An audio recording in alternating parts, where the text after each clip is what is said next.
Hello friends, Bhagyalakshmi சீரியலில் என்ன நடந்துக்கிட்டு இருக்குதுங்கிறத பற்றி பார்க்கலாமா? சுதாகர்கிட்ட இனியா கோவமாக பேசிகிட்டு இருக்கிறாங்க. மறுபக்கம் பார்த்தீங்கன்னா பாக்கியா செய்த உதவியால் கவுன்சிலர் மனம் மாறுறாங்க. இதை பற்றி விரிவாக பார்க்கலாமா? பாக்கியா தூங்குவதற்காக கதவை சாத்துறாங்க. அந்த நேரம் பார்த்து கோபி வர்றாங்க.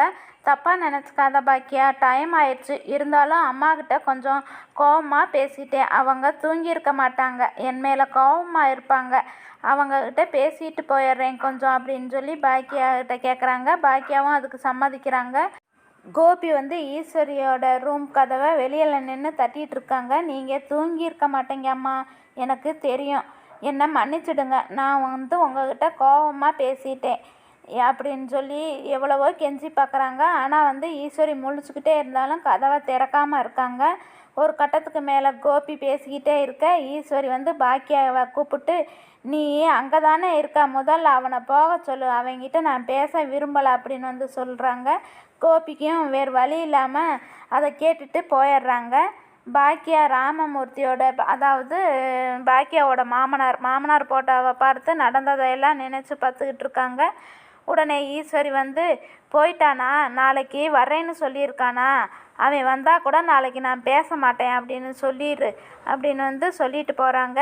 அடுத்த பக்கம் பார்த்தீங்கன்னா இனியா நிதிஷை பார்க்கறதுக்காக ரூமுக்கு போகிறாங்க. கதவு அங்கே பூட்டி இருக்குது. உடனே சந்திரிகா கேட்டுட்ருக்காங்க இனியா கிட்ட, இங்கே என்ன பண்ணிகிட்ருக்க அப்படின்னு சொல்லி இனியாவோட மாமியார் கேட்டுட்ருக்காங்க. அதுக்கு இனியா சொல்கிறாங்க, நீங்கள் முதல்ல ரூமை திறந்து விடுங்க, நான் நிதிஷ்கிட்ட பேசணும் அப்படின்னு இனியா சொல்லிகிட்டு இருக்காங்க. அதெல்லாம் பேச முடியாது, நான் உனக்காகத்தான் அவனை உள்ளே வச்சு பூட்டியிருக்கேன் அப்படின்னு இனியாவோட அத்தை சொல்லிகிட்டு இருக்காங்க. அவன் உன் மேலே கோவத்தில் இருக்கான், நீ போய் அவங்ககிட்ட பேசினேன்னா சண்டை தான் வரும் அப்படின்னு சொல்லி இனியாவோட மாமியார் சொல்லிகிட்டு இருக்கான். நான் என்ன தப்பு பண்ணனே அப்படின்னு சொல்லி இனியா கேட்டுட்ருக்கா. அதுக்கு சொல்கிறாங்க, நீ அந்த பையன்கிட்ட பேசுனது தப்பு தான் அப்படின்னு சொல்லிகிட்டு இருக்காங்க. அதில் என்ன தப்பு இருக்குது அப்படின்னு சொல்லி இனியா கேட்டுட்ருக்கான். இனியா சொல்லிகிட்டு இருக்கான், அந்த பையன் என்கிட்ட வேறு எதுவுமே பேசலையே, நான் நல்லா இருக்கிறானா அப்படின்னு மட்டும்தானே கேட்டேன், இதில் என்ன தப்பு இருக்குது அப்படின்னு சொல்லி, இதில் எந்த தப்பும் கிடையாது அப்படின்னு சொல்லி இனியா பேசிகிட்டு இருக்காங்க மாமியார்கிட்ட. நீங்கள் இங்கே ஏதோ ஒரு விஷயத்தை மறைக்கிறீங்க அப்படின்னு சொல்லி வாக்குவாதம் செஞ்சிட்ருக்காங்க. உடனே சுதாகர் வர்றாங்க. அவர் உன்னோட கேரக்டர் என்ன சொல்ல வர, என்னோடய கேரக்டருக்கு என்ன, நான் எந்த தப்பும் பண்ணலையே, என் மேலே எந்த தப்பும் கிடையாது அப்படின்னு இனியா பேசிகிட்டு இருக்காங்க. நீங்கள் இங்கே நடக்கிறதையெல்லாம் மறைக்கிறதுக்காக என் மேலே பழியை போட்டுட்ருக்கீங்க அப்படின்னு சொல்லிட்டு இனியா கோவமாக பேசிட்டு கிளம்புறான். உடனே சுதாகர் சந்திரிக்காகிட்ட, எல்லாத்தையும் கேட்டுட்டு தலையாட்டிட்டு போகிற பொண்ணு இனியா கிடையாது, அவள் கேள்வி கேட்பா. அதே மாதிரி ரொம்ப நாளைக்கு நிதிஷ் விஷயத்தை மறைக்க முடியாது, அவள் கண்டுபிடிச்சிருவா. அதனால் ஒழுங்காக உன் பிள்ளைய திருந்தி வாழ சொல்லு, இல்லைன்னா நான் இந்த கல்யாணத்துக்காக பட்ட கஷ்டமெல்லாம் வீணாக போயிடும் அப்படின்னு சொல்லிகிட்டு இருக்காங்க. மறுபக்கம் பார்த்தீங்கன்னா பாக்கியா ஹோட்டலில் இருக்காங்க. செல்விகிட்ட இன்னைக்கு 15 பேருக்கு எக்ஸ்ட்ரா சமைக்கிற மாதிரி இருக்கும், ஒரு இடத்துல ஆர்டர் கேட்டிருக்கேன் அப்படின்னு சொல்லிகிட்டு இருக்காங்க. சந்தோஷமாக செஞ்சிடலாம்க்கா அப்படின்னு செல்வி சொல்லிகிட்டு இருக்காங்க.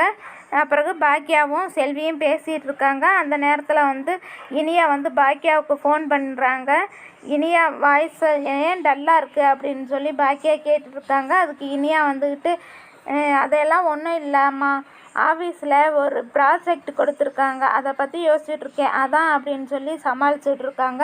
கொஞ்சம் நேரத்தில் ஃபோனை பேசிவிட்டு ஃபோனை வச்சிடுறாங்க. பாக்கியா சொல்லிகிட்டு இருக்காங்க செல்விக்கிட்ட, பொண்ணை கல்யாணம் பண்ணி கொடுத்துட்டாலும் அவள் எப்படி வாழ்கிறாளோ அப்படின்னு நினச்சி தினம் பயப்பட வேண்டியதாக இருக்குது அப்படின்னு பேசிகிட்டு இருக்காங்க. சரி, நான் மளிகை கடைக்கு போயிட்டு வர்றேன்னு சொல்லிட்டு பாக்கியா வெளியில் வர்றாங்க. வெளியில் வரப்போ ஒரு பொண்ணு மயங்கி கீழே விழுக போகிறாங்க. அவங்கள பிடிச்சிட்டு தண்ணியெல்லாம் முகத்தில் தெளித்து விட்டுட்டு ஹாஸ்பிட்டலுக்கு கூட்டிகிட்டு போகிறாங்க. கொஞ்ச நேரத்தில் கவுன்சிலர் பாக்கியா ஹோட்டலுக்கு வர்றாங்க. அவர் என்ன சொல்கிறார், பாக்கியாவின் பதில் என்ன என்பதை அடுத்த எபிசோடில் தெரிந்து கொள்வோம் ஃப்ரெண்ட்ஸ்.